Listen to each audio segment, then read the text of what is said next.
Bloomberg reporter Loukia Gyftopoulou has been covering the story, and she joins us now.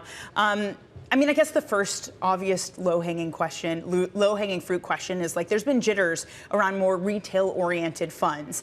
Blackstone has not necessarily been immune to that. So what exactly are these funds? How are they set up? And is it kind of different from some of the BDC fears that have been permeating through markets? So I guess the main difference with the BDCs is that they're not private credit funds. They have a mixture of, like, they will have all of Blackstone perpetual funds. So the real estate, private credit, private equity, infrastructure, and so there's a number of asset classes.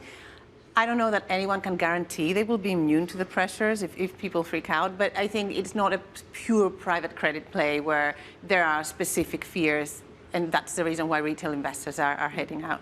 Fears, freak out. That leads to my next question, which is what kind of redemption limits are they putting on these funds? So one has a 3% redemption limit, and the other one has a 10% redemption limit.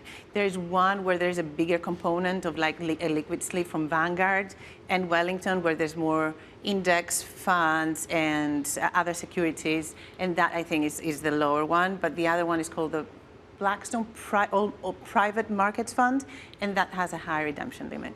We're also going to hear from Blackstone tomorrow. They're going to be reporting their earnings. Well, what are we expecting, and how big will wealth be contributing to Blackstone, do you think? Because it's been a big push for theirs. I think it's been significant for them for a while. I don't want to put specific figures right now, but it's been a very big driver of revenues for a few years now.